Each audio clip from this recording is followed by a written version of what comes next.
Hola compañeros y amigos, somos el grupo Fortaleza y Libertad. En esta ocasión les compartimos la lectura del libro Viviendo Sobrio. Recuerden suscribirse a nuestro canal, darle like, compartir la información. Viviendo Sobrio. Apartado 2. Algunos de los métodos que los miembros de Alcohólicos Anónimos han utilizado para no beber. Esta literatura está aprobada por la Conferencia de Servicios Generales de Alcohólicos Anónimos. En el apartado anterior revisamos hasta la sugerencia número 6, continuamos con la SUGRNCIA. 7. Usar la oración de la serenidad. Sobre las paredes de miles de salones de reunión de Alcohólicos Anónimos, en alguno de por lo menos 5 idiomas, puede verse esta invocación. Dios, concédenos serenidad para aceptar las cosas que no podemos cambiar. Valor para cambiar las cosas que podemos, y sabiduría para reconocer la diferencia. Alcohólicos Anónimos no originó esta oración.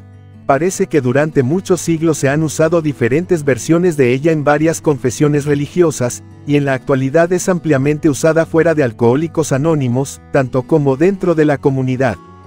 Bien sea que pertenezcamos a esta o a aquella iglesia, que seamos humanistas, agnósticos, ateos, la mayoría de nosotros hemos encontrado en esas palabras una guía maravillosa para adquirir la sobriedad, mantenernos sobrios y gozar de nuestra sobriedad. Ya sea que miremos la oración de la serenidad como una oración real o simplemente como un ferviente deseo, nos ofrece la fórmula simple para adquirir una vida emocional saludable. Hemos colocado al principio de la lista de las cosas que no podemos cambiar, nuestro alcoholismo.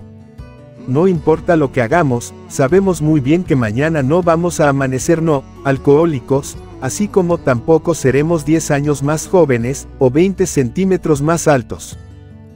No pudimos cambiar nuestro alcoholismo, pero tampoco dijimos débilmente, bueno, ya que soy un alcohólico, tendré que resignarme a beber hasta que muera. Había algo que podíamos cambiar.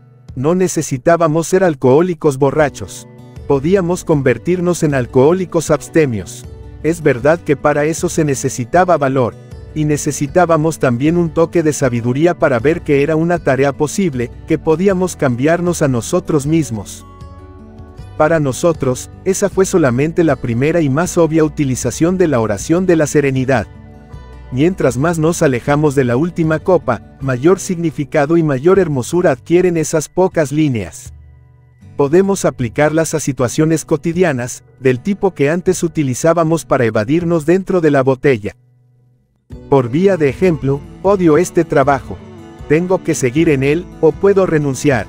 Un poco de sabiduría nos dice, bien, si renuncio es probable que pase un tiempo difícil las próximas semanas o meses, pero si tengo la decisión suficiente para afrontarlo, el valor para cambiar, yo creo que podría hacer un mejor papel en otra parte. O la respuesta podría ser, bueno, encaremos esta situación. Ya no es la época para que yo empiece a buscar trabajo, máxime teniendo una familia que mantener. Además, solo tengo 6 semanas de abstención, y mis amigos de Alcohólicos Anónimos dicen que es mejor no empezar tan pronto a hacer cambios drásticos en la vida. Es preferible que me concentre en no beber esa primera copa, y que espere hasta cuando tenga mi cabeza totalmente clara y lúcida. Está bien, yo no puedo cambiar este trabajo por ahora. Pero tal vez pueda cambiar mi propia actitud. Veamos cómo lograré aceptar serenamente este trabajo. La palabra, serenidad, parecía una meta casi imposible cuando escuchamos por primera vez la oración.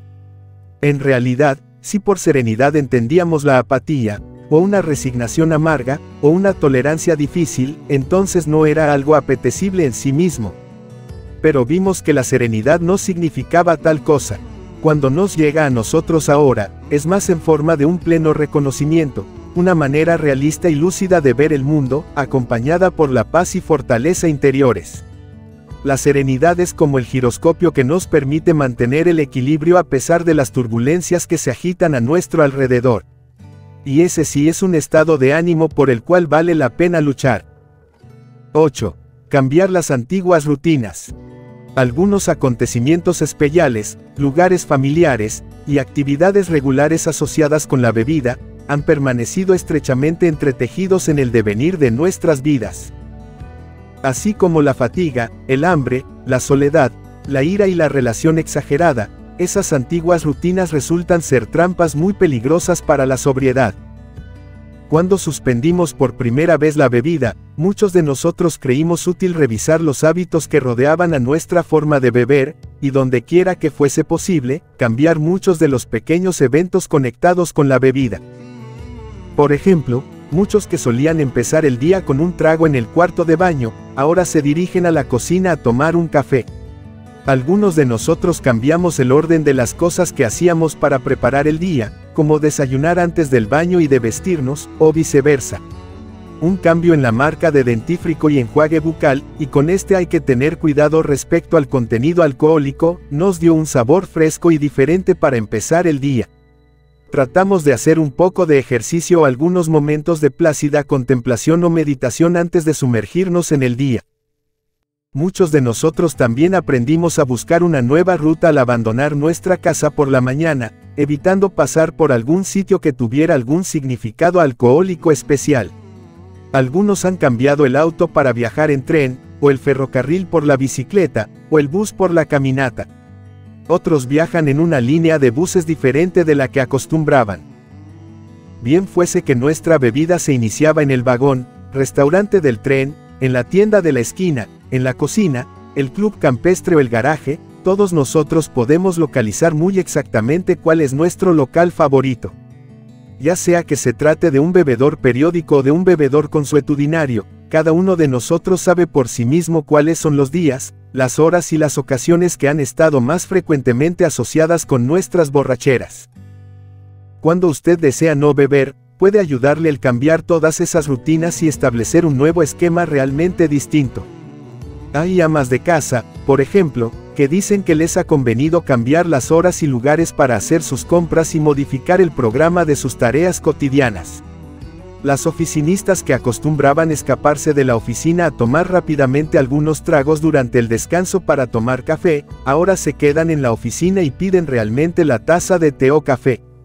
Y esta es una magnífica ocasión para llamar a alguien que usted conozca y que también esté dejando de beber. Durante las ocasiones en que acostumbrábamos beber, es muy confortante hablar con una persona que ha pasado por las mismas experiencias.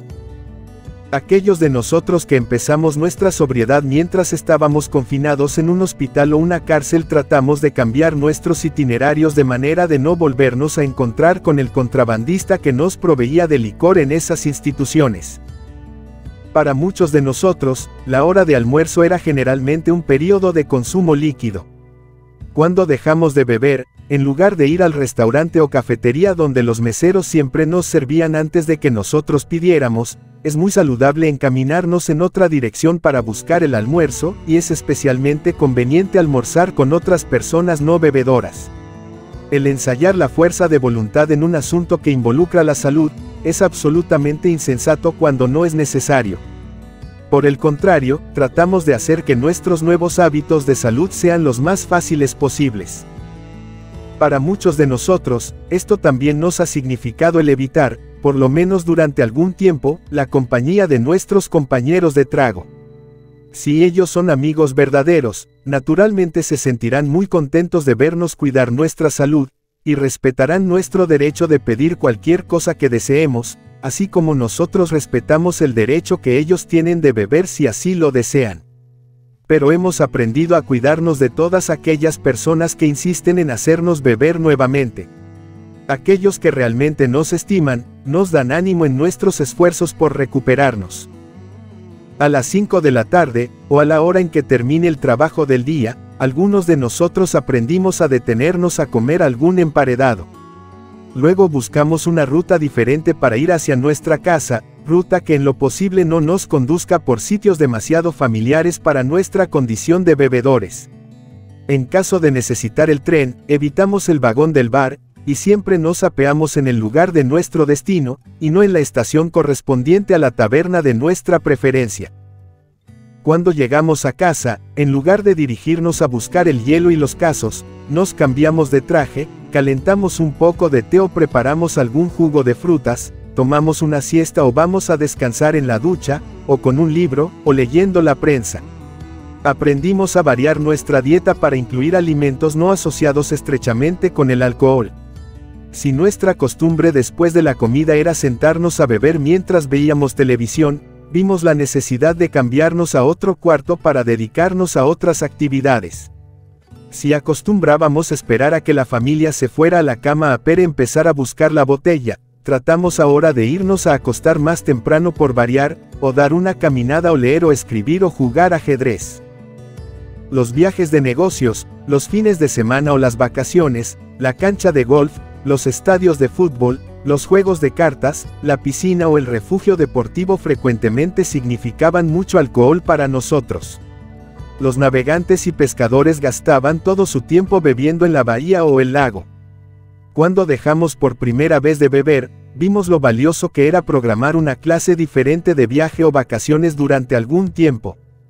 El tratar de evitar tomarse un trago en un buque cargado de bebedores de cerveza, adictos al Tom Collins, gentes que cargan su propia botella, amantes de la sangría o de los cócteles, es mucho más difícil que dirigirse a otros lugares y, por gracia de la novedad, hacer cosas diferentes que no nos recuerden particularmente la bebida. Supongamos que fuimos invitados a la clase de reunión donde el principal entretenimiento era beber. ¿Qué pasaba entonces? Mientras bebíamos, éramos muy ingeniosos para inventar excusas, de manera que aplicamos ese mismo ingenio para inventarnos una manera graciosa para decir, no, gracias. Para reuniones a las cuales nos sentimos realmente obligados a asistir, hemos elaborado unas nuevas tácticas de seguridad, que explicaremos en la página 99. Ahora bien, ¿qué sucedió en nuestros primeros días de abstención respecto a mantener el licor que teníamos en casa? A este respecto hay varias contestaciones. La mayoría de los no bebedores exitosos concuerdan en que es una sólida precaución al principio desechar todas las botellas escondidas que tengamos, si es que las logramos encontrar. Pero las opiniones varían respecto a las botellas que tenemos en nuestra despensa o bodega. Algunos de los alcohólicos anónimos insisten en el hecho de que nunca la disponibilidad de bebida nos condujo a beber, así como tampoco la falta de ella evitó emborracharnos cuando lo deseábamos realmente. Por eso preguntan, ¿para qué derramar un buen whisky por el sumidero o regalárselo a otra persona? Vivimos en una sociedad de bebedores y no podemos evitar la presencia de las bebidas alcohólicas. Mantengamos nuestro abastecimiento a mano para atender a los huéspedes que lleguen a nuestra casa, y aprendamos a ignorar el licor el resto del tiempo. Para esas personas, este sistema funcionó. Otra multitud de entre los nuestros puntualiza que en ocasiones fue increíblemente fácil para nosotros apurar un trago debido a un impulso casi inconsciente, antes de que nos diéramos cuenta. Si no existe alcohol a mano, si tuviéramos que salir a comprarlo, por lo menos nos queda la oportunidad de reconocer lo que nos disponemos a hacer y tenemos algún tiempo para reflexionar. Los no bebedores que tienen esta convicción dicen que es mucho mejor prevenir que curar. Estas personas regalaron o vendieron toda su provisión y no dejaron nada en su hogar hasta cuando su sobriedad les pareció lo suficientemente normal y estabilizada. Aún ahora, compran solamente lo necesario para atender a sus invitados durante una sola fiesta. Usted hará la elección que más le convenga. Nadie más que usted conoce cuál ha sido su forma de beber y hasta dónde aprecia la abstención que ha ganado hoy en día. Ahora bien, la mayoría de los pequeños cambios de rutina que hemos mencionado en esta sección pueden parecer, por sí mismos, ridículos y triviales. Sin embargo, podemos asegurarle que la suma total de todos ellos nos ha proporcionado un impulso sorprendentemente poderoso hacia una salud nueva y vigorosa. Usted también puede tener ese empuje, si lo desea. 9. Comer o beber algo. Generalmente simple. ¿Puede usted imaginarse tomándose un whisky con soda inmediatamente después de una leche malteada de chocolate? O una cerveza para acompañar un pedazo de pastel de fresas con crema de leche. Si esas preguntas no lo han mareado y puede continuar leyendo, estará de acuerdo en que esas cosas no compaginan, no parecen hechas la una para la otra. En cierto sentido, esto es lo que queremos expresarle con esta porción de nuestra experiencia. Muchos de nosotros hemos aprendido que algo de sabor dulce, o casi cualquier alimento o pasaboca nutritivo, parece amenguar un poco el deseo del trago. Así, de vez en cuando, nos recordamos que no debemos permitir que el hambre nos alcance demasiado. Puede ser solo nuestra imaginación, pero el ansia de una copa parece agudizarse cuando el estómago está vacío. Por lo menos, es mucho más notoria esa compulsión. Este libro está basado en nuestra propia experiencia personal, antes que en informes científicos. Por ello no podemos explicar precisamente, en términos técnicos, por qué sucede esto. Solamente podemos informar que millares de nosotros, aun muchos que afirman que nunca han sido aficionados a los dulces, hemos notado que el comer algo dulce disminuye la urgencia de beber. Puesto que no somos médicos ni expertos en nutrición, no podemos recomendar que todos nosotros mantengamos una barra de chocolate en el bolsillo para masticarla cuando quiera que se nos presente el pensamiento de una bebida. Muchos de nosotros lo hacemos, pero otros tienen razones poderosas de salud para evitar los dulces. Sin embargo, en todas partes podremos encontrar frutas o sustitutos dietéticos de las comidas o bebidas dulces, y por eso la idea de utilizar un sabor dulce es muy fácil para todos. Algunos de nosotros creemos que es algo más que el mero sabor lo que ayuda a controlar el impulso hacia el alcohol. Puede también deberse en parte, a que estamos sustituyendo toda una serie de acciones físicas, conseguir la bebida dulce, o un vaso de leche o de jugo, y algunas galletas o helados, y luego beber o masticar, y tragar. Con toda seguridad, cuando muchos alcohólicos suspenden su racha de bebida, se encuentran en peores condiciones de nutrición que las que habían imaginado. Esto sucede en todos los niveles económicos. Por esa razón, muchos de nosotros fuimos aconsejados por nuestros médicos que tomáramos vitaminas suplementarias. Por ello tal vez muchos de nosotros necesitamos una mayor nutrición de la que nos percatamos, y por consiguiente el sentir que nuestro estómago tiene adecuada provisión de comida nos hace sentir mejor fisiológicamente. Una hamburguesa, miel, maní, vegetales, queso, nueces, gelatina de grutas, una menta, o cualquier cosa que usted prefiera, que sea buena o conveniente para usted, le puede servir. Cuando se sugiere a algunos alcohólicos que inician su abstención, la conveniencia de comer en vez de beber, se preguntan si eso no les ocasionará obesidad.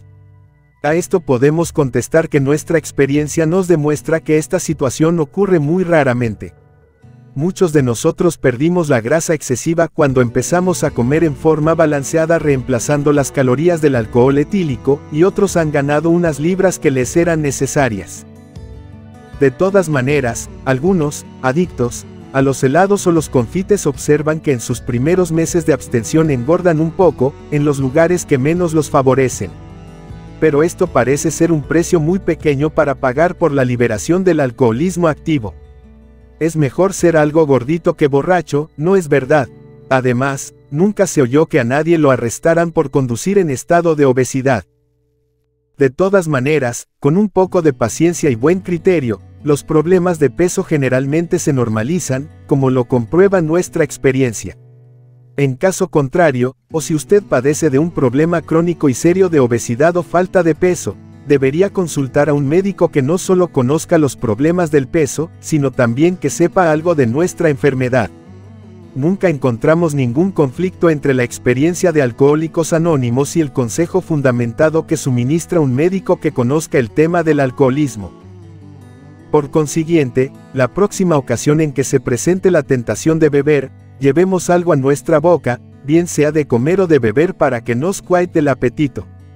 Por lo menos, en esa forma demoramos el consumo de la bebida alcohólica durante 1 o 2 horas, tiempo suficiente para que demos un paso adelante hacia nuestra recuperación, como por ejemplo el que sugerimos en la próxima sección. 10. Utilizar la terapia del teléfono. Cuando estábamos iniciando nuestra tarea de alcanzar la sobriedad, muchos de nosotros nos encontramos bebiendo sin siquiera haberlo planeado. En ocasiones, nos parecía que eso no sucedía sin siquiera darnos cuenta. No existía una decisión consciente para beber, ni un pensamiento real acerca de las posibles consecuencias. De ninguna manera habíamos intentado desencadenar todo un episodio de trago. Ahora hemos aprendido que, con posponer simplemente esa primera copa, y colocar algo distinto en su lugar, se nos provee la oportunidad de pensar acerca de nuestra historia de bebedores, la enfermedad del alcoholismo y los probables resultados de empezar nuevamente a beber. Afortunadamente, podemos hacer algo más que pensar, y lo ponemos en práctica: llamamos por teléfono a alguien. Cuando dejamos de beber, se nos dijo repetidamente que apuntáramos los números de teléfonos de nuestros compañeros de grupo y que, cuando tuviésemos deseos de beber, llamáramos a esas personas. Al principio, la idea de llamar por teléfono a unas personas que escasamente hemos conocido, nos pareció extraña, y la mayoría de nosotros no dimos importancia a ese consejo. Pero los alcohólicos anónimos, que tenían muchos más días de abstención que nosotros, continuaban sugiriéndolo. Nos decían que comprendían muy bien en la misma forma. Sin embargo, nos aconsejaban que tratáramos de hacerlo, por lo menos una vez. Y así lo hicimos, finalmente, miles y miles de nosotros.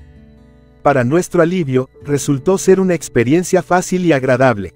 Y mejor aún, funcionó perfectamente. Tal vez la manera más rápida de comprender esto, antes de que usted lo ensaye, es ponerse a sí mismo mentalmente en el lugar de la persona que recibe la llamada. Es algo muy satisfactorio y compensatorio el que alguien confíe en nosotros hasta ese punto. Por consiguiente, quien recibe la llamada, casi invariablemente se muestra cortés y agradecido por haber sido seleccionado, y no se siente sorprendido. Por el contrario, se siente feliz de escucharnos. Pero hay más. Muchos de nosotros hemos visto que cuando deseábamos beber, podíamos telefonear a alguien con mayor experiencia en sobriedad, y que ni siquiera era necesario mencionarle que estábamos pensando en beber. Eso era a menudo comprendido tácitamente. Y realmente no importaba el momento de nuestra llamada, de día o de noche. En ocasiones, sin ninguna razón aparente, nos encontramos pasando una repentina e inexplicable racha de ansiedad, terror, temor y pánico, que no tenía sentido. Esto le sucede a muchos seres humanos, por supuesto, y no solamente a los alcohólicos. Cuando contábamos la verdad de cómo nos estábamos sintiendo, qué estábamos haciendo y qué deseábamos hacer, vimos que éramos perfectamente comprendidos. Recibíamos no solo simpatía, sino comprensión completa. Todas las personas que llamábamos, es bueno mencionarlo, habían estado en la misma situación en una u otra época, que ellos recordaban vívidamente. Con mayor frecuencia de la imaginable, con solo unos pocos momentos de conversación, logró desaparecer nuestra idea de beber. En ocasiones, recibimos información práctica que nos abrió los ojos, o una orientación sutil e indirecta, o un consejo directo y fuerte pero dado de todo corazón. A veces, llegamos inclusive a perdernos reír. Los observadores de los alcohólicos recuperados han tomado nota de la extensa red de contactos sociales informales entre los miembros de Alcohólicos Anónimos, aun cuando no estemos dentro de reuniones, y en ocasiones cuando ninguno está hablando o pensando acerca del alcohol. Hemos visto que podemos tener tanta vida social con los demás como la deseemos, haciendo en su compañía las cosas usuales que hacen los amigos, como escuchar música, ir a cine o teatro, cenar, hacer excursiones o paseos de pesca, o simples visitas, personalmente, por escrito, o por teléfono, todo ello sin la necesidad del trago. Estas relaciones y amistades tienen un valor muy definido para quienes hemos escogido no beber. Sentimos la libertad de podernos mostrar tal como somos entre personas que comparten nuestra preocupación por mantener una sobriedad feliz, sin ser fanáticos contra la bebida. Es muy posible, claro está, permanecer sobrios entre amigos que no son alcohólicos recuperados, y aun entre aquellos que consumen grandes cantidades de alcohol, aunque probablemente sintamos alguna incomodidad en su compañía. Pero estando con otros alcohólicos abstemios, podemos tener la seguridad de que nuestra preocupación es altamente apreciada y profundamente comprendida. Esto tiene un gran significado para ellos, así como su bienestar es muy apreciado por nosotros. La transición hacia el gozo de la sobriedad empieza frecuentemente cuando, recién abstemios, nos mantenemos en contacto con otras personas igualmente nuevas en el programa. Al principio, parece algo embarazoso comenzar amistades con personas que han estado sobrias durante varios años. Generalmente nos sentimos más cómodos con aquellos que se encuentran en la misma situación nuestra, empezando su camino hacia la recuperación. Esta es la razón por la cual muchos de nosotros hacemos nuestras primeras llamadas telefónicas en procura de nuestra abstención a aquellos miembros, contemporáneos, nuestros en Alcohólicos Anónimos. La terapia del teléfono funciona bien cuando no conozcamos a nadie en particular para llamar.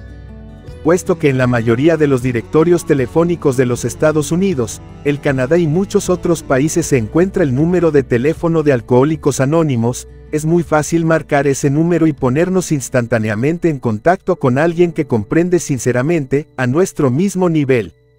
Puede ser una persona que nunca hemos conocido, pero siempre obtendremos la misma genuina simpatía.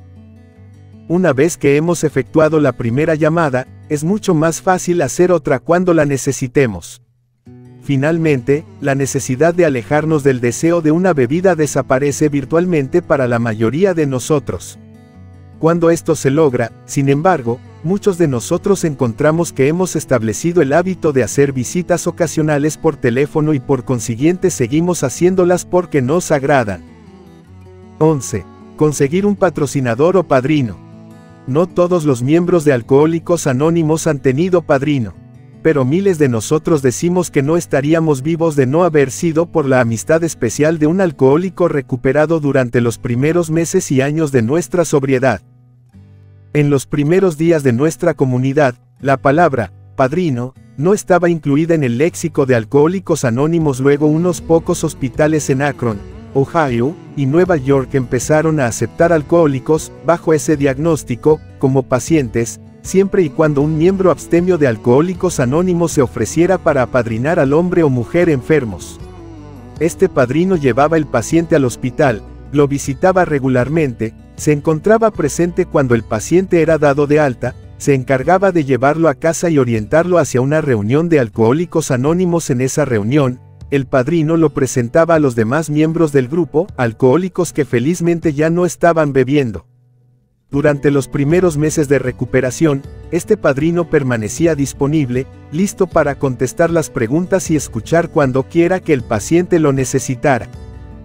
El apadrinamiento resultó una forma tan maravillosa de ayudar a las personas a incorporarse a Alcohólicos Anónimos, que se ha convertido en una costumbre seguida en todo el universo de Alcohólicos Anónimos, aun cuando la hospitalización no sea necesaria. Frecuentemente, el padrino es la primera persona en visitar al bebedor problema que desea ayuda, o el primer alcohólico recuperado en hablar con el interesado cuando éste llega a una oficina de Alcohólicos Anónimos, o puede ser también un miembro de Alcohólicos Anónimos que voluntariamente se ofrece para apadrinar a un alcohólico que está pronto a ser dado de alta de un centro de desintoxicación o rehabilitación, un hospital o alguna entidad correccional. En las reuniones de Alcohólicos Anónimos, la gente recomienda frecuentemente que el principiante Alcohólicos Anónimos se consiga un padrino, y se deja al arbitrio del recién llegado escoger alguno de sus compañeros, si es que lo desea como padrino. Una de las razones por las cuales es una buena idea tener padrino, es que se consigue así una orientación amistosa durante aquellos primeros días o semanas en los cuales Alcohólicos Anónimos parece distinto y nuevo, antes de sentir que ya se conocen los caminos que se están transitando. Además, el padrino puede dedicar mucho más tiempo a atenderlo, y darle mucha mayor atención individual que un terapeuta profesional que posiblemente se encuentra muy ocupado. Los padrinos llegan al punto de hacer visitas nocturnas a domicilio. Si usted tiene un padrino, pueden ayudarle algunas de las siguientes sugerencias. Recuerde que están basadas en millares de experiencias de los miembros de Alcohólicos Anónimos a través de muchos años.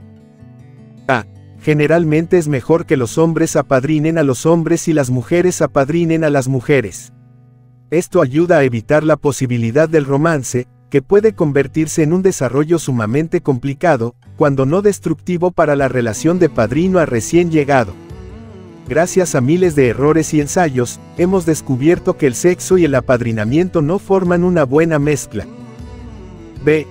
Ya sea que nos guste o no lo que el padrino nos sugiere, el hecho real es que el padrino ha estado abstemio durante mucho más tiempo, sabe cuáles son las trampas que hay que evitar, y es probable que tenga razón. Los padrinos solo pueden hacer sugerencias, no pueden obligar a nadie a hacer algo, ni tampoco prevenir ninguna acción. C. El padrino Alcohólicos Anónimos no es un consejero o trabajador social profesional de ninguna clase. Un padrino no es alguien que nos preste dinero o nos regale ropa, nos consiga trabajo o comida. El padrino no es un experto médico, ni está calificado para dar consejo religioso, legal, doméstico o psiquiátrico, aunque el buen padrino generalmente se muestra dispuesto a discutir sobre estos temas en forma confidencial, y puede frecuentemente sugerir dónde es factible adquirir la ayuda profesional apropiada para el caso. El padrino es simplemente un alcohólico sobrio que puede ayudar al recién llegado a resolver solamente un problema, como seguir abstemio. El padrino solo tiene una herramienta que es su experiencia personal, y no la sabiduría científica. Los padrinos han pasado por las mismas situaciones, y frecuentemente tienen mayor preocupación, esperanza y confianza en nosotros que la que nosotros mismos hemos tenido. Y con toda seguridad han tenido una mayor experiencia.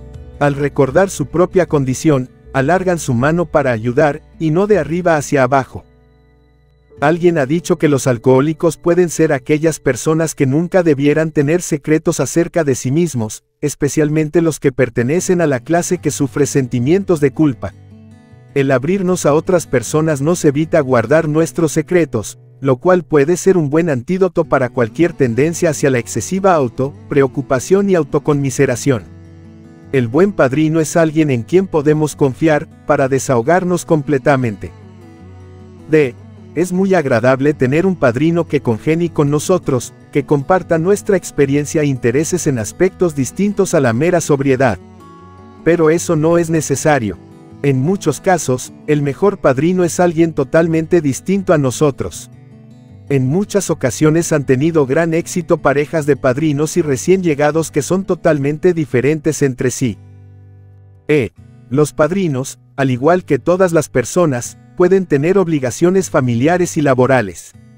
Si bien es cierto que el padrino ocasionalmente abandonará su trabajo o su hogar para ayudar a un recién llegado que se encuentra en reales dificultades, hay naturalmente ocasiones en que el padrino no puede estar disponible. Esta es la oportunidad para que muchos de nosotros utilicemos nuestra imaginación constructiva para buscarnos un sustituto. Si genuinamente deseamos ayuda, no permitimos que la enfermedad del padrino, cualquier indisponibilidad momentánea, o cualquier razón, nos detenga en ese propósito. Podemos tratar de buscar una reunión de alcohólicos anónimos en nuestra cercanía. O leer alguna literatura, ya sea de alcohólicos anónimos o de otra fuente que creamos que nos ha de servir. Podemos también llamar telefónicamente a alcohólicos recuperados que hemos conocido, aunque no tengamos una mayor familiaridad con ellos. O sencillamente llamar por teléfono o visitar la oficina de Alcohólicos Anónimos más cercana, buscando compañía de otros miembros de Alcohólicos Anónimos. Aunque la única persona Alcohólicos Anónimos que encontremos para hablar sea alguien a quien no conocíamos previamente, tenemos la seguridad de encontrar en ella un sincero interés y deseo de ayudarnos. Cuando referimos sinceramente nuestras preocupaciones o nuestro problema, se presenta inmediatamente una sincera comprensión. En ocasiones, hemos obtenido el ánimo que necesitábamos de alcohólicos recuperados por los cuales nunca nos habíamos interesado. Y aun en el caso de que ese sentimiento sea mutuo, cuando alguien que trata de permanecer sobrio, pide la ayuda de otro alcohólico recuperado para no beber, desaparecen todas las diferencias superficiales. Algunas personas creen que es una buena idea tener más de un padrino, para que siempre haya por lo menos uno disponible. Este plan tiene una ventaja adicional, pero también lleva consigo un leve riesgo. La ventaja es que teniendo 3 o 4 padrinos se consigue un mayor campo de experiencia y conocimiento del que puede suministrar una sola persona. El riesgo radica en la tendencia que algunos de nosotros habíamos desarrollado durante nuestros días de bebedores activos. Para protegernos a nosotros mismos y salvaguardar de la crítica nuestra bebida, frecuentemente decíamos cosas distintas a cada persona diferente. Inclusive llegamos a aprender a manipular las personas en cierto sentido, de manera que la gente que nos rodeaba prácticamente patrocinaba o, inclusive, animaba nuestra bebida. Es probable que nunca nos hubiéramos dado cuenta de esta tendencia, y generalmente nunca lo hicimos conscientemente o de mala fe. pero se convirtió realmente en una parte importante de nuestra personalidad durante nuestros días de alcoholismo activo. Por ello, algunos de quienes hemos tenido varios padrinos simultáneamente, nos hemos visto tratando de sacar provecho de un padrino respecto a otro, diciéndole una cosa al primero y algo totalmente distinto al segundo. Esto no siempre funciona, puesto que los padrinos son muy difíciles de engañar. Se dan cuenta muy rápidamente de los trucos de quien desea beber, puesto que ellos mismos los utilizaron en su época. Pero en ocasiones podemos mantener el juego cuando conseguimos un padrino que nos diga algo directamente opuesto a aquello que nos ha dicho otro padrino. Tal vez nos las arreglamos para extraer lo que realmente deseamos escuchar, y no lo que necesitamos. O, por lo menos, interpretamos las palabras de este padrino para que se acomoden a nuestros deseos. Esta conducta parece más un reflejo de nuestra enfermedad que una búsqueda sincera de ayuda para nuestra recuperación. Nosotros, los recién llegados, somos los más perjudicados cuando esto sucede. Por consiguiente, si tenemos un equipo de padrinos, sería una magnífica idea mantenernos vigilantes para que no nos suceda la tentación de envolvernos en ese tipo de juego que hemos descrito, en vez de luchar por el progreso hacia nuestra propia meta de recuperación. Es cierto que los padrinos, alcohólicos recuperados, también tienen sus fortalezas y debilidades especiales. El padrino, o cualquier ser humano, sin falla o debilidad no ha nacido todavía, hasta donde nosotros sepamos. Es una rara ocurrencia, pero puede suceder, que seamos mal aconsejados o desorientados por un error del padrino. Nosotros mismos lo hemos padecido, y por ello podemos afirmar que aun con las mejores intenciones, los padrinos pueden equivocarse. Usted probablemente ya habrá adivinado que vamos a decir enseguida, que la conducta desafortunada del padrino no es una excusa válida para tomar un trago. Todavía sigue siendo cierto que la mano que lleva la copa a nuestra boca es la nuestra. En lugar de echarle la culpa al padrino, hay por lo menos 30 distintas maneras de permanecer alejados de esa primera copa. Esas 30 están descritas en otras tantas secciones de este folleto, por supuesto. Usted no tiene obligación de pagar el favor que le ha hecho su padrino al ayudarle. Él o ella lo hacen porque al ayudar a otros se ayudan ellos mismos a mantener su propia sobriedad. Usted tiene la libertad de aceptar o rechazar la ayuda, pero en caso de que la acepte, no está obligado a devolver el favor. Los padrinos son amables o severos, no para conseguir crédito, ni tampoco porque les gusta hacer buenas obras. Un buen padrino recibe tanta ayuda como la persona que está apadrinando. Usted mismo encontrará la verdad de esta afirmación la primera vez que sirva de padrino a alguien. Algún día, usted sentirá el deseo de proporcionarle ayuda a otra persona, y esa es la única recompensa que usted puede otorgar. Y, al igual que un buen padre, un padrino prudente puede dejar solo a su ahijado cuando sea necesario, puede dejarlo cometer sus propios errores, puede ver al recién llegado rechazar su consejo y no sentir por ello ira o decepción. Un padrino avisado se mantiene alerta para alejar de su tarea de apadrinamiento cualquier sentimiento de vanidad o de menosprecio.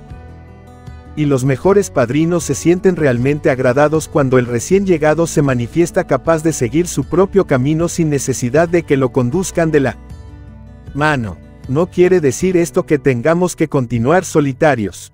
Pero siempre llega la ocasión en que el polluelo debe utilizar sus propias alas y establecer su propia familia. Y solo nos queda desearle entonces un feliz vuelo. 12. Descansar suficientemente. Las personas que beben fuertemente, generalmente no pueden darse cuenta de lo cansadas que se encuentran, y para ello hay por lo menos 3 razones que son características del alcohol. 1. El alcohol contiene muchas calorías, que dan energía instantánea. 2. Altera el sistema nervioso central, y por lo tanto no se puede sentir plenamente el cansancio corporal. 3. Después de que se desvanecen sus efectos anestésicos, produce una agitación que se asemeja a una energía nerviosa. Después de que dejamos de beber, el efecto de agitación puede persistir durante algún tiempo, ocasionándonos nerviosismos e insomnio generales. O por el contrario abrumarnos repentinamente con una sensación de fatiga que nos deja exhaustos y letárgicos. O pueden presentarse estas dos condiciones alternativamente. Ambas son reacciones normales que millares de nosotros hemos tenido en los comienzos de nuestra sobriedad, en grados variables dependientes de nuestra ingestión previa de licor y nuestro estado general de salud. Ambos, tarde o temprano, desaparecen y no tienen por qué causarnos alarma. Pero es muy importante tratar de descansar suficientemente cuando suspendemos la bebida, porque la idea de volver a ella se nos presenta con mayor frecuencia cuando nos sentimos cansados. Muchos de nosotros nos hemos preguntado por qué sentimos repentinamente el deseo de beber, sin ninguna razón aparente. Cuando examinamos esta situación, volvemos a encontrar que nos estamos sintiendo fatigados y no nos habíamos dado cuenta. Lo más probable es que hemos utilizado una gran energía, y no hemos descansado suficientemente. Generalmente, el comernos algunos pasabocas o tomar una corta siesta pueden cambiar nuestras sensaciones completamente, y la idea de beber desaparece. Aunque no podamos llegar a dormirnos, con solo unos minutos de reposo, bien sea acostados o sentados en una silla, logramos que nuestra fatiga se disminuya. Es mucho mejor, por supuesto, lograr organizar en nuestras vidas un horario saludable que nos permita un periodo de descanso regular y suficiente cada 24 horas. No todos, pero sí muchos de nosotros, podemos narrar historias de insomnio después de haber dejado de beber. Evidentemente, se necesita algún tiempo para que el sistema nervioso aprenda, o vuelva a aprender, el hábito del sueño regular y tranquilo sin que haya alcohol en el cuerpo. Lo peor de todo es nuestra propia preocupación acerca de ello, porque la misma preocupación nos hace aún más difícil conciliar el sueño. El primer consejo fue tan frecuentemente la excusa que muchos de nosotros nos dimos para necesitar 1 o 2 tragos. Estamos totalmente de acuerdo en que una actitud totalmente nueva hacia el insomnio nos ayuda cuando tratamos de no beber. En lugar de voltearnos incesantemente en la cama, preocupándonos y maldiciendo, algunos de nosotros aceptamos la situación, nos levantamos y nos dedicamos a leer o a escribir durante esas largas horas de vigilia.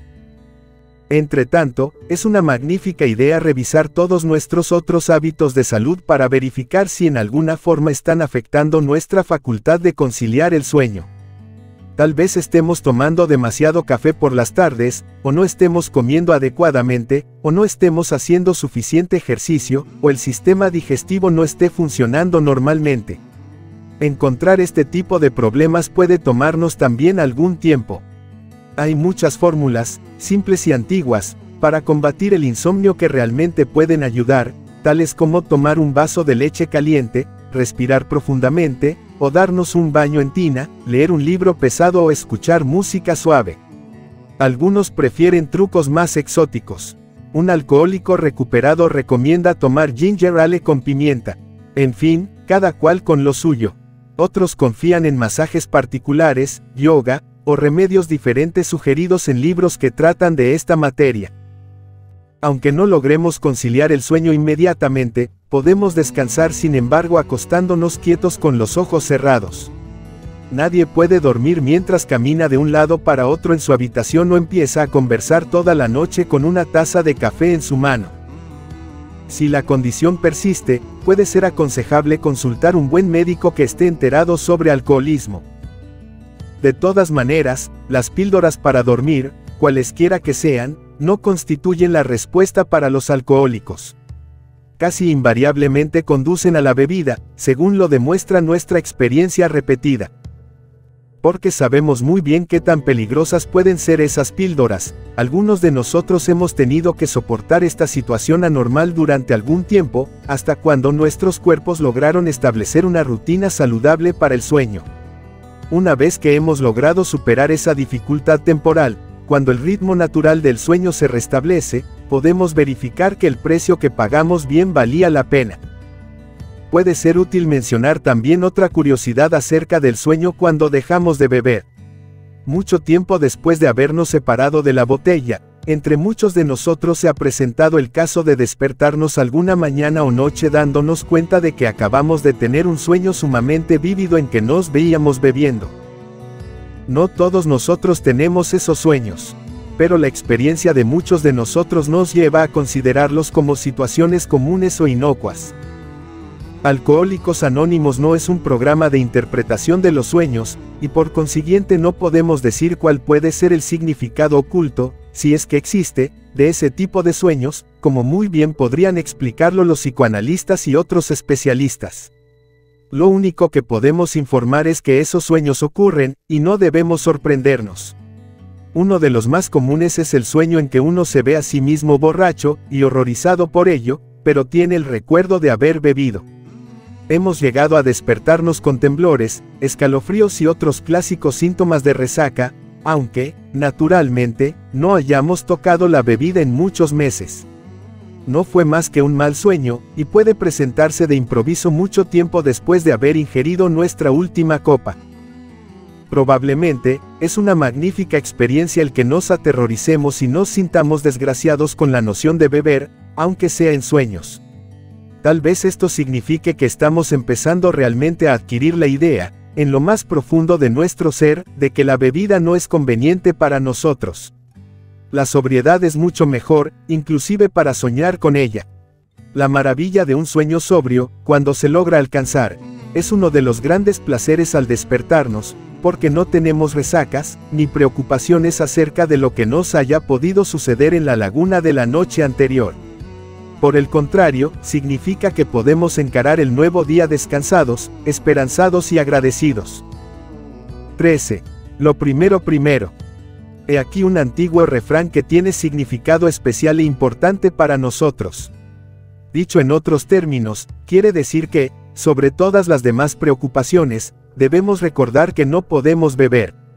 El no beber es de primera magnitud para nosotros, en cualquier parte, en cualquier lugar, y bajo cualquier circunstancia. Este es estrictamente un asunto de supervivencia para nosotros. Hemos aprendido que el alcoholismo es una enfermedad asesina, que conduce a la muerte en un gran número de formas. Preferimos no activar esa enfermedad arriesgándonos con una bebida.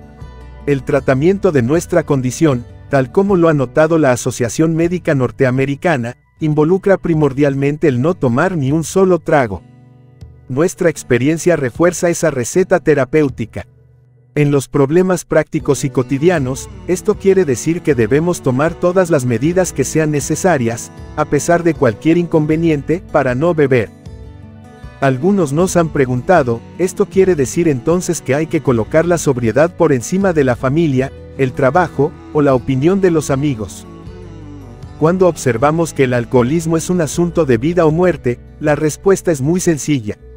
Si no salvamos nuestra salud y nuestras vidas, entonces seguramente no podremos tener familia, trabajo, ni amigos. Si apreciamos la familia, el trabajo y los amigos, ante todo debemos salvar nuestras propias vidas para poderlas gozar. Lo primero primero, es rico también en otros significados que pueden ser muy importantes para combatir el problema alcohólico. Por ejemplo, muchos de nosotros hemos notado que cuando dejamos de beber, nos pareció que tomaba demasiado tiempo en lograr tomar decisiones. Las decisiones parecían difíciles de alcanzar, ya que venían y se iban con demasiada frecuencia. Ahora bien, la indecisión no afecta únicamente a los alcohólicos en recuperación, pero probablemente nos molestó más a nosotros que a otras personas. El ama de casa recién ingresada a los grupos no podía resolver cuál de los muchos trabajos hogareños debía ejecutar primero. El hombre de negocios no podía decidir entre hacer esas llamadas o dictar aquellas cartas, o efectuar aquel negocio. En muchos comportamientos de nuestras vidas, deseábamos afrontar y poner por obra todas las tareas y obligaciones que habíamos estado despreciando. Obviamente, no podíamos encargarnos de todas ellas simultáneamente. Entonces fue cuando nos ayudó el refrán, lo primero primero. Si alguna de las alternativas que se nos presentaban involucraba el decidir entre beber y no beber, esa decisión merecía y obtenía absoluta prioridad. A menos que nos aferráramos a nuestra sobriedad, ningún negocio, ni limpieza, ni llamada telefónica, ni carta se hubiera podido llevar adelante. Posteriormente utilizamos el mismo proverbio para organizar el tiempo de nuestra recién hallada sobriedad. Tratamos de planificar las actividades del día, ordenando nuestras tareas en orden de importancia, y nunca haciendo un horario demasiado estricto. Teníamos en mente otra cosa, primordial, nuestra salud general, porque sabíamos que si nos cansábamos demasiado o dejábamos de comer oportunamente, se nos podrían presentar dificultades. Durante el alcoholismo activo, muchos de nosotros llevamos vidas sumamente desorganizadas, y la confusión nos hacía sentir incómodos o aún desesperados. El aprender a no beber se facilita, introduciendo algún orden dentro de nuestra rutina cotidiana, pero siendo realistas y manteniendo siempre un plan flexible. El ritmo de nuestra rutina personal tiene un efecto apaciguador, y, para organizar nuestra desorganización previa, el principio más apto es, efectivamente, lo primero. 14. Evitar la soledad. El alcoholismo ha sido descrito como la enfermedad solitaria, y muy pocos alcohólicos recuperados discuten este punto. Mirando retrospectivamente los últimos años o meses de nuestra bebida, literalmente cientos de millares de nosotros recordamos que nos sentíamos aislados aun cuando estuviéramos en medio de una gran cantidad de gente feliz y bulliciosa. A menudo sentíamos una profunda sensación de no pertenecer, aun cuando actuáramos en forma sociable y amistosa. Muchos de nosotros hemos confirmado que originalmente empezamos a beber para formar parte de la multitud. Muchos de nosotros creíamos que teníamos que beber para incorporarnos, y para sentirnos encajados dentro del resto de la raza humana. Es un hecho fácilmente comprobable, por supuesto, que nuestro uso principal del alcohol fue de tipo egocéntrico, esto es, que lo ingeríamos dentro de nuestros propios cuerpos, para buscar efectos dentro de nuestra propia piel. Frecuentemente, ese efecto nos ayudó momentáneamente a comportarnos en forma social, o temporalmente desvaneció nuestra soledad interna. Pero cuando se alejaban los efectos del alcohol, nos quedaba una sensación de estar mucho más apartados, mucho más retirados y más diferentes que nunca, y mucho más tristes. Si nos sentíamos culpables o avergonzados por nuestras borracheras o por algo que hacíamos mientras bebíamos, con mayor razón se presentaba la sensación de ser parias. Había ocasiones en que secretamente temíamos o aún creíamos merecer el ostracismo, a causa de las acciones que habíamos hecho. Muchos de nosotros llegamos a pensar que probablemente éramos tipos anormales. Tal vez esta sensación es conocida por usted, si se toma el trabajo de recordar su última borrachera o su última resaca. El camino solitario nos parecía oscuro, sinuoso e interminable. Era demasiado doloroso para hablar de ello, y para evitar su recuerdo, volvíamos a emborracharnos nuevamente. Aunque algunos de nosotros éramos bebedores solitarios, muy difícilmente puede decirse que carecíamos completamente de compañía durante nuestros días de bebida. La gente nos rodeaba por todas partes. La veíamos, tocábamos y escuchábamos. Pero la mayoría de nuestros diálogos importantes eran totalmente internos, diálogos que manteníamos con nosotros mismos. Porque estábamos seguros que nadie más podría comprendernos. Además, considerando nuestra propia opinión acerca de nosotros mismos, no nos sentíamos seguros de querer que alguien nos comprendiera. No hay por qué maravillarnos, entonces, de que cuando escuchamos por primera vez a los alcohólicos de los grupos de alcohólicos anónimos hablar libre y sinceramente acerca de ellos mismos, nos sentimos sorprendidos. Las narraciones de sus borracheras, de sus propios secretos y de su soledad, nos abrumaron como un ciclón. Descubrimos, aunque difícilmente nos atrevíamos a pensar en eso al principio, que no estábamos solos. Después de todo, no éramos tan diferentes a los demás. La frágil coraza de egocentrismo asustado y protector en la cual hemos vivido durante tanto tiempo se rompe con la sinceridad de otros alcohólicos recuperados. Nos damos cuenta, antes de que podamos articularlo, de que pertenecemos a alguna parte, y que la soledad rápidamente empieza a drenarse. El alivio es una palabra muy débil para definir la sensación inicial. Está mezclado con asombro, y casi con cierto terror. ¿Es esto real? ¿Podrá perdurar?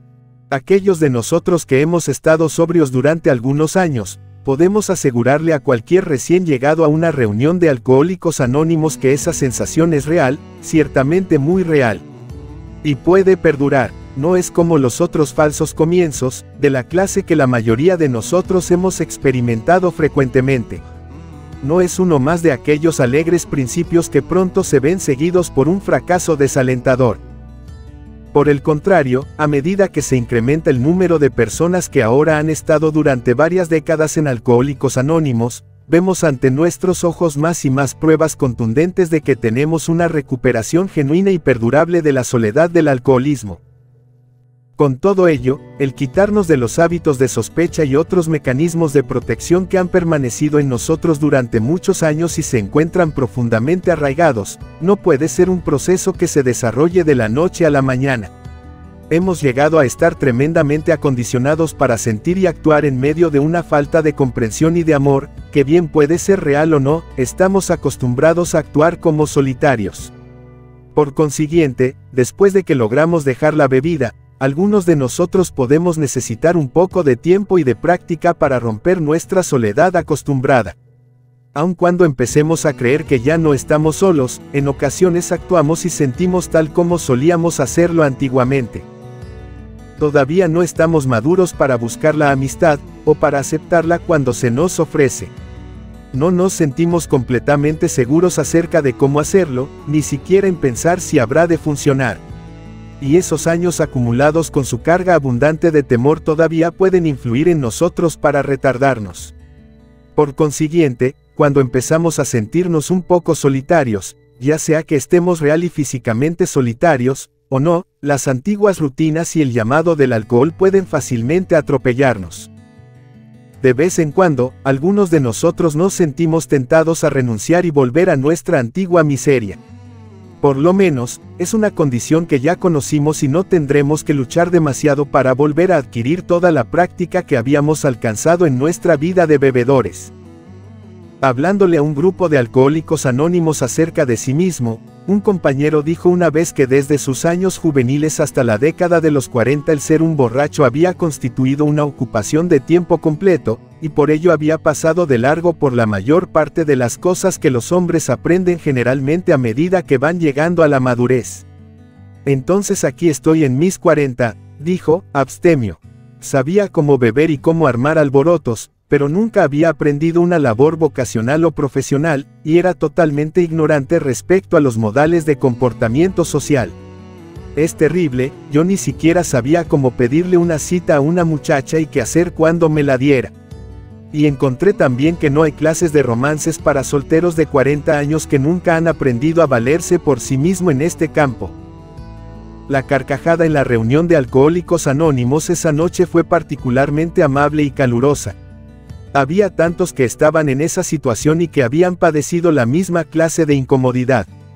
Cuando sentimos esa desubicación incongruente a los 40 años, o siquiera a los 20, en aquella época, podríamos pensar que éramos trágicos, casi grotescos, si no fuera por los muchos grupos llenos de comprensión de gentes alcohólicos anónimos que han conocido ese mismo tipo de temor, y pueden ayudarnos ahora a ver su parte graciosa. Por eso podemos sonreír cuando tratamos de nuevo, hasta cuando lo hagamos correctamente. Ya no tenemos la necesidad de renunciar en una vergüenza secreta. No tenemos la necesidad de renovar nuestros intentos desesperados por encontrar la confianza social en la botella, donde siempre por el contrario habíamos encontrado la soledad.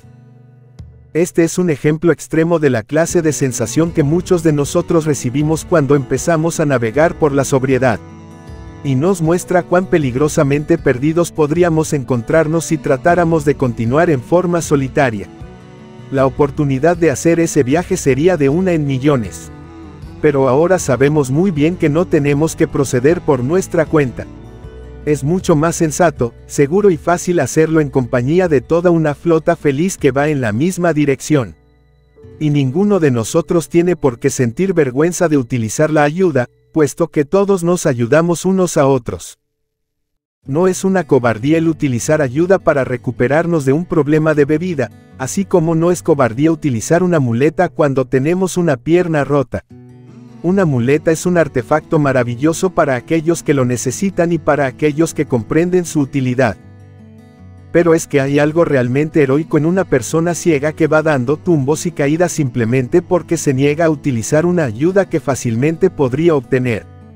El asumir riesgos locos e innecesarios alcanza en ocasiones alabanzas inmerecidas. Pero una ayuda mutua, que siempre funciona mejor, realmente debiera ser más apreciada y admirada.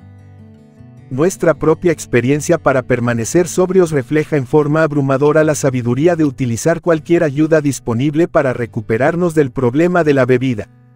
A pesar de nuestra gran necesidad o deseo, ninguno de nosotros ha podido recuperarse del alcoholismo por sus propios y únicos esfuerzos. De habernos sido posible, no habríamos tenido necesidad de acercarnos a Alcohólicos Anónimos, al psiquiatra o a alguien más en busca de ayudas. Puesto que nadie puede vivir totalmente solo, puesto que todos nosotros dependemos en algún grado de nuestros congéneres, que nos suministran por lo menos algunos bienes y servicios, hemos visto la sensatez de aceptar esa realidad particular y trabajar dentro de ella en la aventura tan importante de sobreponernos a nuestro alcoholismo activo. La idea de tomarnos un trago parece deslizarse dentro de nuestras mentes mucho más suave y sutilmente cuando estamos solos. Y cuando nos sentimos solitarios, y cuando la urgencia de un trago nos golpea, parece que lo hace con una fortaleza y velocidad especiales. Tales ideas y deseos se presentan con frecuencia mucho menor cuando estamos con otras personas, especialmente no bebedoras. Si de todas maneras ocurren, parecen menos potentes y se pueden evitar más fácilmente mientras estamos en contacto con los compañeros de Alcohólicos Anónimos. No olvidemos que todos nosotros necesitamos ocasionalmente algún tiempo para dedicarlo a nuestra vida interior, colectar pensamientos, adquirir bienes, hacer algo, trabajar en las situaciones privadas, o simplemente descansar del esfuerzo cotidiano. Pero hemos visto que es muy peligroso que nos volvamos demasiado indulgentes en esto, especialmente cuando nuestro temperamento se vuelve un poco apático o autocompasivo. Casi cualquier compañía es mucho mejor que un amargo aislamiento. Naturalmente, aun en las reuniones de Alcohólicos Anónimos es posible desear una bebida, así como hay gente que se siente solitaria en medio de una multitud. Pero las probabilidades en contra de tomar una bebida son mayores cuando estamos en compañía de otros miembros de Alcohólicos Anónimos que las que tenemos cuando estamos solos en nuestro cuarto o en un rincón apartado y escondido de una taberna. Cuando solo tenemos nuestra propia compañía, la conversación empieza a hacerse en forma circular. Cada vez más se va excluyendo el aporte de sensatez que las otras personas nos pueden proporcionar. El tratar de argumentarse a usted mismo contra un trago es como tratar de hacer una autohipnosis. Generalmente, es casi tan efectivo como tratar de persuadir a una yegua que no dé a luz cuando su término se ha cumplido. Por estas razones, entonces, cuando sugerimos evitar la fatiga y el hambre, añadimos también un peligro adicional que conforma la tripleta: no se permita estar demasiado cansado, demasiado hambriento, o demasiado solitario. Observe siempre esto. Si la idea de beber un trago cruza por su mente en cualquier oportunidad, tómese una pausa para considerarla. Es muy probable que usted se encuentre en una o más de aquellas tres condiciones de alta peligrosidad. Hable con alguien, rápidamente. Eso por lo menos empieza a aliviarlo de la soledad. 15. Vigilar la ira y los resentimientos. La ira ya ha sido mencionada en este folleto. Pero algunas amargas experiencias nos han convencido de que es tan importante que merece la atención especial de cualquier persona que desee sobreponerse a un problema de trago. La hostilidad, el resentimiento, la ira, cualquiera que sea la palabra que usted utilice para describir este sentimiento, parece tener una estrecha relación con la intoxicación y probablemente una relación aún más profunda con el alcoholismo. Por ejemplo, algunos científicos preguntaron a un gran número de alcohólicos por qué se emborrachaban, y una de las más importantes respuestas fue, para poderle echar la bronca a alguien. En otras palabras, sentían la fuerza y libertad para expresar su ira cuando estaban borrachos, fuerza y libertad de que no podían hacer gala cuando se encontraban sobrios. Alguien ha sugerido que puede existir una relación bioquímica, sutil e indeterminada, entre el alcohol y los cambios físicos que acompañan la ira. Un estudio experimental entre alcohólicos sugirió que los resentimientos pueden crear en la sangre de los alcohólicos una cierta condición de incomodidad que se desvanece con una borrachera. Un renombrado psicólogo ha sugerido recientemente que los bebedores pueden gozar la sensación del poder sobre otros que puede traer la influencia del alcohol. Se han informado hechos claros acerca de la estrecha correlación que existe entre el beber y los asaltos y homicidios. Parece que en algunos países sucede una gran proporción de estos delitos cuando la víctima o el delincuente se encuentran bajo la influencia del alcohol. Las violaciones, las peleas domésticas conducentes al divorcio, el estupro y maltrato de los niños y los atracos también son frecuentemente paralelos a una condición de bebida excesiva. Aun aquellos de nosotros que no hemos tenido experiencias en ese tipo de conducta podemos entender fácilmente la clase de rabia furiosa que puede llevar a algunas personas a pensar en una violencia extrema cuando están suficientemente borrachos. Por eso reconocemos el peligro potencial de la ira. No parece existir ninguna duda de que la ira es un estado natural que ocurre en el animal humano de vez en cuando. Al igual que el temor, puede también tener algún valor de supervivencia para todos los miembros de la especie Homo sapiens. La ira hacia ideas abstractas tales como la pobreza, la enfermedad y la injusticia ha producido indudablemente cambios y mejoras en diversas culturas. Pero tampoco puede negarse que los asaltos violentos o verbales cometidos bajo la ira excesiva son deplorables y le hacen daño a la sociedad como un todo, tanto como a los individuos. Por ello, muchas religiones y filosofías nos surgen a librarnos de la ira para poder hallar una vida más feliz. Sin embargo, un gran número de personas tienen la certeza de que reprimir la ira es inconveniente para la salud emocional, de que debemos dar rienda suelta a nuestra hostilidad en alguna forma, o de lo contrario podría envanecer nuestro interior haciéndonos volver esa ira hacia nosotros mismos, y conduciéndonos a una profunda depresión. La ira en todos sus aspectos es un problema humano universal, pero representa una amenaza especial para los alcohólicos. Nuestra propia ira puede matarnos. Los alcohólicos recuperados están casi unánimemente de acuerdo en que la hostilidad, las peleas y los resentimientos nos hacen desear beber, y por consiguiente necesitamos estar alerta contra esos sentimientos. Hemos encontrado formas mucho más satisfactorias que la bebida para manejar este tipo de problemas.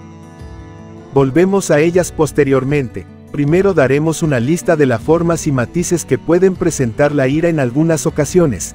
71121366395 71.121.366.395 Intolerancia, vanidad, tensión, desconfianza, desprecio, rigidez, sarcasmo, ansiedad, envidia, cinismo, autocompasión, sospechas, odio, descontento, malicia, celos.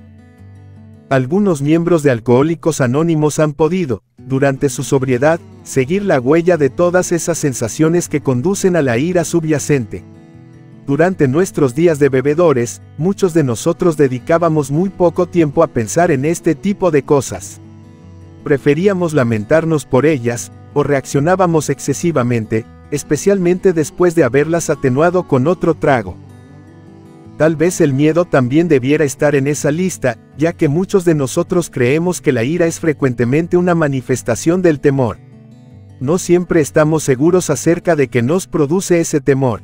En ocasiones, no es más que un miedo vago, generalizado e indefinido. Y puede ocasionar una ira igualmente generalizada, que repentinamente acabará enfocándose sobre algo o alguien. Los sentimientos de frustración también pueden dar origen a la ira. Los bebedores problema no gozamos particularmente de un alto nivel de tolerancia cuando nos vemos enfrentados a la frustración, bien sea real o imaginaria. Para nosotros, el pasante de esas indigestas emociones era el alcohol. Tal vez el resentimiento, justificado, sea el de más difícil manejo. Es el resultado final de la ira, correcta, largamente acariciada. Cuando le permitimos que continúe, lentamente irá minando nuestras defensas contra el consumo de bebida. Aun en el caso de que realmente hayamos sido tratados injustamente o exageradamente, el resentimiento es un lujo que, como alcohólicos, no nos podemos permitir. Para nosotros, toda situación de ira es autodestructiva, porque nos puede conducir nuevamente a la bebida.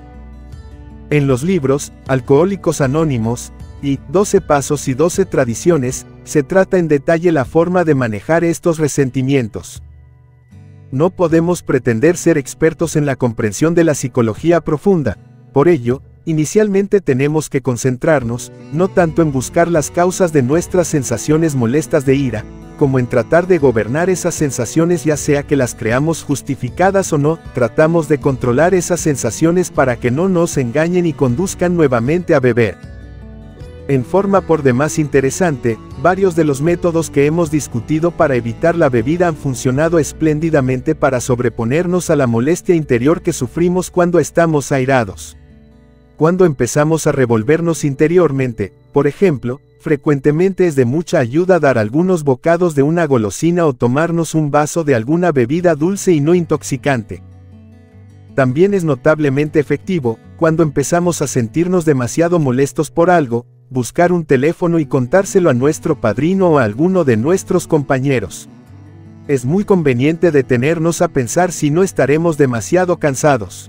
Si es este el caso, hemos visto que después de tomarnos un descanso la rabia se nos ha disipado. Repetidamente, con el solo hecho de ponernos a considerar el refrán, viva y deje vivir, se aplaca nuestro temperamento. O podemos cambiar repentinamente a una actitud que no tenga nada que ver con la fuente de nuestra ira, como escuchar nuestra música favorita o hacer algún ejercicio físico. Para muchos de nosotros, el meditar las ideas de la oración de la serenidad desvanece por completo nuestra hostilidad. Generalmente, cualquier cosa que nos haya puesto en ese estado nos parece algo que no podemos posiblemente controlar o cambiar: los nudos de tráfico, la temperatura, las filas larguísimas en el supermercado, etc. Por consiguiente, lo más sensato y maduro que podemos hacer es simplemente aceptarlo, en vez de ponernos a hervir interiormente o disponernos a beber. Naturalmente, hay ocasiones en que nos sentimos resentidos por circunstancias de nuestra vida que pueden, y debieran, ser cambiadas. Tal vez debiéramos renunciar a un trabajo y buscar uno mejor, o divorciarnos, o trasladar nuestra familia a un vecindario diferente.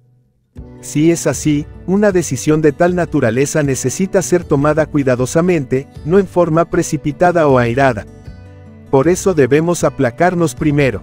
Después podremos darle una meditación calmada y constructiva para tratar de descubrir si nuestro resentimiento está dirigido hacia algo que podemos cambiar.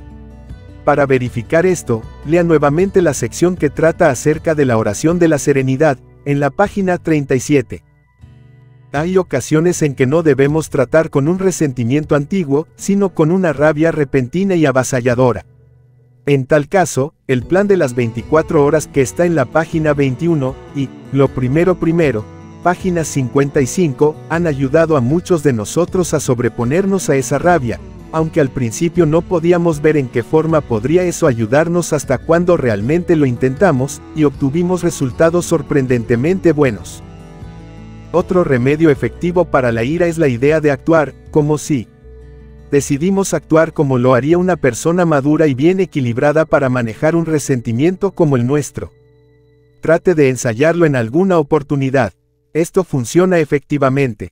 Y para muchos de nosotros, también tienen mucho valor la orientación profesional de un buen consejero, psiquiatra o sacerdote. También podemos encontrar una válvula de escape en una acción física sin peligro. El ejercicio ya mencionado, respirar profundamente, o una ducha de agua caliente, o simplemente sentarnos a gritar en una silla, claro está, en privado, han ayudado a aliviar de la ira a muchos de nosotros. Muy rara vez parece aconsejable la obturación, la disculpa o el represamiento de la ira. Por el contrario, tratamos de aprender a no actuar bajo su influencia, sino a tratar de hacer algo al respecto. Si no lo hacemos, incrementamos enormemente nuestra propensión a beber. Como personas no académicas que utilizamos únicamente nuestra experiencia, nosotros los alcohólicos recuperados no tenemos un conocimiento derivado de pruebas de laboratorio o teorías científicas acerca de estos asuntos. Pero pocas personas que hayan tenido alguna vez una resaca pueden olvidar el estado de irritación absolutamente irracional que nos hace sentir. En algunas ocasiones, descargamos esa irritación contra nuestros miembros de familia o compañeros de trabajo, amigos o extraños que ciertamente no han hecho nada para movernos en su contra. Esta tendencia puede durarnos algún tiempo en el periodo inicial de nuestra sobriedad, así como perduran los residuos de humo en un recinto cerrado, recordándonos nuestros días de alcoholismo, hasta cuando logremos hacer una limpieza completa de nuestra mente. Fin de la lectura de la segunda parte.